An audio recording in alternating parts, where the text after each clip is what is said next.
Got my 6-shooters on me today because this one's going to be a heater.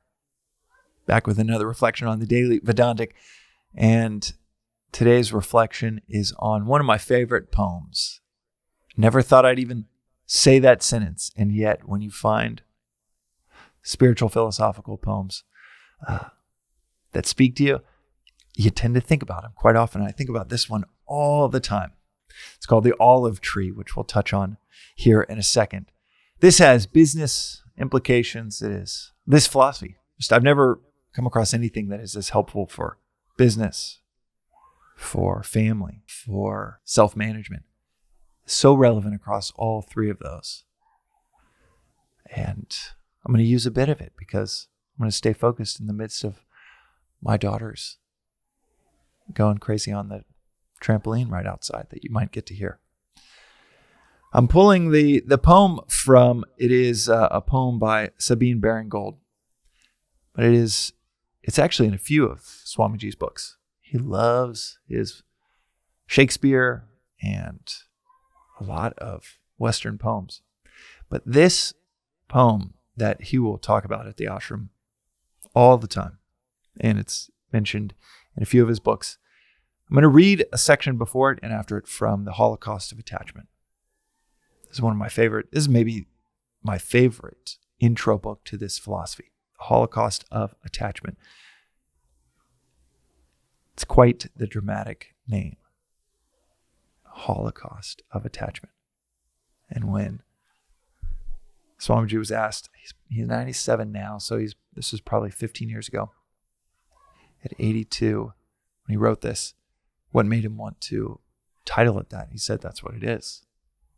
And someone said, well, Swami people might take that a little too sensitive. He said, that's what it is.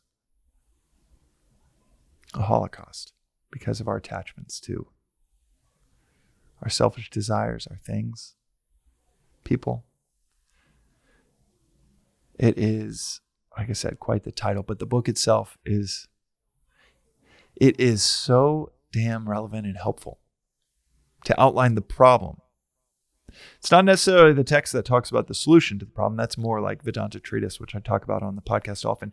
But it is certainly the book that outlines the problem. What is the issue with attachment? Attachment doesn't sound that bad, right?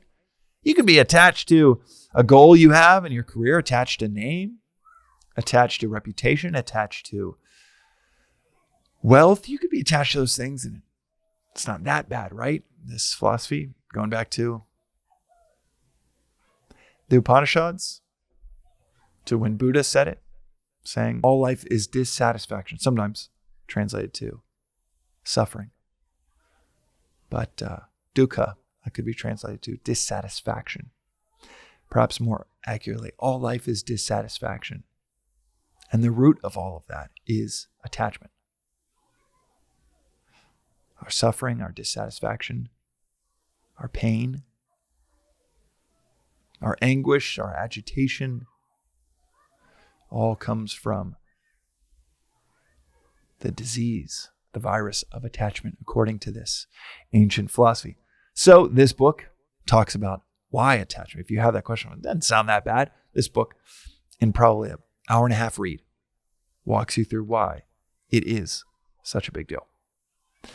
But within the book, I'm actually going to talk about this poem that I mentioned, The Olive Tree, for its practical context. It actually isn't so much about, and I think you'll see why when I get into it. So let's jump into the text. Ironically, devotion to God has been reduced to a mockery of selfish prayers. Prayer all over has become licensed beggary. People visit places of worship, pray to God to solicit favors. Some ask for material benefit. Others seek mental peace, yet others wish to gain intellectual proficiency in mundane literature. They all seek mere personal gain through their prayers. Few direct their prayers for the unfoldment of the divine self within. Sabine Baring-Gould captures the above thought in his beautiful poem, The Olive Tree. The poet describes two hermits planting olive saplings for growing olives as they needed oil for their prayers. Having planted the sapling, one hermit prayed for rain, for sunshine, and for frost to cherish the plant. All his prayers were granted, but the plant eventually perished, whereas the other hermit asked for nothing. He surrendered to the unknown for its growth. The plant flourished, grew into a tree, and yielded olives. That is surrender to one's ignorance, surrender to the unseen. That is devotion to God. The poem. The olive tree. Said an ancient hermit bending half in prayer upon his knee, oil I need for midnight watching. I desire an olive tree. Then he took a tender sapling, planted it before his cave, spread his trembling hands above it as his benison he gave. But he thought the rain it needeth, that the root may drink and swell. God, I pray thee send thy showers. So a gentle shower fell. Lord, I ask for beams of summer, cherishing this little child. Then the dripping clouds divided, and the sun looked down and smiled. Send it frost to brace its tissues, oh my God, the hermit cried. Then the plant was bright and hoary, but at evensong it died. Went the hermit to a brother, sitting in his rocky cell. Thou an olive tree possessest. How is this, my brother, tell? I have planted one and prayed, now for sunshine, now for rain. God hath granted each petition, yet my olive tree hath slain. Said the other, I entrusted to its God my little tree. He who made knew what it needed better than a man like me. Laid I on him no conditions, fixed no ways and means. So I wonder not, my olive thriveth, whilst thy olive tree did die. Jnana Yoga, the path of knowledge, this is still from the text, is the role of the intellect to distinguish and perceive the difference between the terrestrial and the transcendental. That means from the material to the spiritual. Between the unreal and the real, between the ephemeral and the eternal. You need to develop an awareness of this subtle distinction in the mundane world to progress in the path of knowledge. A daily study of the author's seminal work, Vedanta Treatise The Eternities, in the early hours of the morning should help you gain that perception. The above three disciplines of karma action, bhakti devotion, and jnana knowledge, is the text that just talked about the other approaches to the divine that are all they're woven together. Action, devotion, and knowledge should be practiced conscientiously every day to help unfold the self within. Such concerted practice would gradually annihilate one's desires. And with the reduction of one's desires, the practitioner develops a sense of detachment, a dispassion for all the world offers. This is often described as a dispassionate passion. So you can still have a passion for your craft, your family, but a dispassionate passion. You're not a surfer that's tense. You're not a surgeon that's freaking out when something goes wrong. You're focused and dialed in without too much attachment. This sense of detachment and dispassion is an essential prerequisite, a preparatory state for practicing meditation. In the ultimate stage, the practitioner with a prepared mind plunges into meditation to gain self-realization. He then merges with the supreme reality, attains spiritual enlightenment. The two olive trees. I love this poem because my 20s, my 90s, thinking about Swami being 90, and writing and talking about this. And probably looking around and seeing all of these people that are so attached, and their attachment is pushing away the thing that they want. In my 20s, I tried my hand at 3 startups, but 2 legitimate startups, 2 companies, one of which was 6 years, took me from my bedroom in Dallas, Texas, down to Austin, then to Palo Alto, then up to San Francisco. 6 years of getting the best investors in the world on board, making all these entrepreneurial lists of world changers, 30 under 30, different points of validation. But 7 days of intense stress, agitation, sending me to the ER with a heart condition, stressing me out, giving me, by the time it all ended, about a year and a half of depleted depression. And I did everything by the book, did everything right, everything that people talked about. Worked so hard, thought it was just a difference of if you want it bad enough, it can be yours.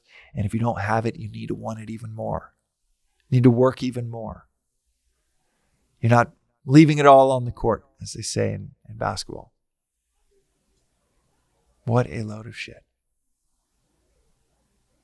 Take someone that's 5 feet tall. They can be the world's greatest, leaving it all on the court individual. If they don't win 6 NBA championships like Michael Jordan, is that because they didn't want it bad enough? Within this philosophy, there is a huge importance placed on Swadharma, your nature. And what's so interesting is when you combine your nature, what you're wired for, with nature at large. The example I always give is it's like the albatross that can travel up to 600 miles on a single flap of its wings because it's got this preternatural understanding of air pressure and wind patterns, huge wingspan, and it glides. It's its nature meeting nature at large. The example I always give is imagine that exact same animal paddling with its feet 600 miles and how much work that would require. If we align our nature with nature at large, the 5-foot person might be great at building a business. They might be a great 3rd grade teacher. They might be an amazing stay-at-home parent. They might be an amazing author.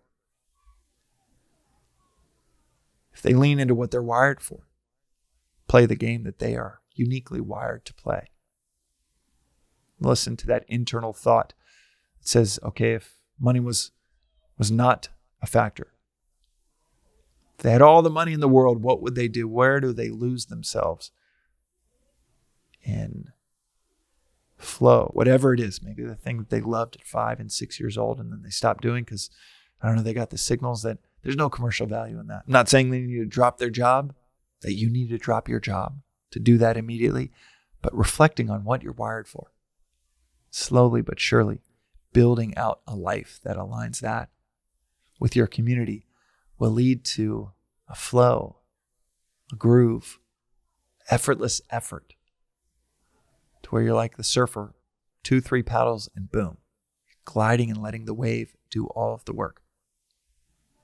That kind of surrender into what you're wired for, surrender into service, that allows for, it's allowed for me to pick up on things that my antenna would not have picked up on previously. I mention it often that Magic Mind, I thought that was going to be a tiny little Shopify project. Even then I was like, I don't know anything about beverages. And every week, not only has there never been a lost night's sleep over it, but every week, every month, every year, thing just keeps growing with no stress. It quite literally has 100, 200, 300 times the revenue of the company that I spent 6 years building, that we barely sold to Airbnb, that stressed me out, sent me to the hospital with a heart condition. This is 200, 300, 400 times the revenue scale and 1/100th the stress. A lot of it was because I was that first hermit, just praying, I need this. Please, God, help this happen. Oh, if we can get this investor, if we could just get this validation, we could make it onto this. We were up for Best New Startup alongside DoorDash, I think, and Snapchat. We did not build as big of a business as Snapchat and DoorDash, suffice it to say, with my last company. But we did everything to get on these lists and to get millions of customers. I mean, but it was basically pushing. We were doing everything right except leaning into what people really loved. Just kept pushing this thing that people lukewarm liked. That could be a big business if we can make it to the top of the mountain, instead of a relinquishment of what we wanted, of what I wanted, and a surrender into what we can offer. When there is a surrender, you ride a wave, like I said. And that wave is a lot like the second hermit that just says, hey, if this is to be, it'll be. That sounds anathema to anyone in the West. It's like, no, you need to outwork everybody. I know so many people that are wired that believe that. I believed that. And it's as silly as just paddling to create a wave or learning to surf for sure, but then choosing the right wave. And part of that learning to surf is trying to force it. That hermit learned quite a bit from the second example. But I think about the olive tree all the time when I start to feel this wave just carrying, whether it's Magic Mind or a salad dressing company called Side Dish, or this AI, career coach and personality test company called Apt.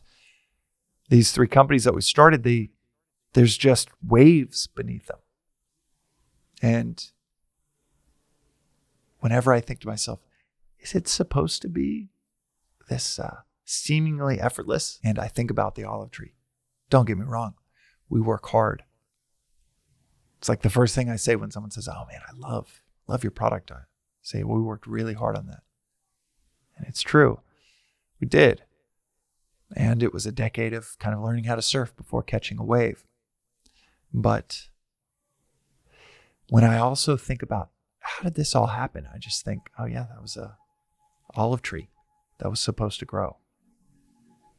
What is forced is not forceful.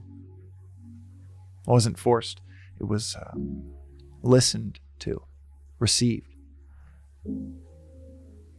It's taking a wave versus paddling like crazy to try and create one, the olive tree. That is today's reflection on the Daily Vedantic. We'll see you next time.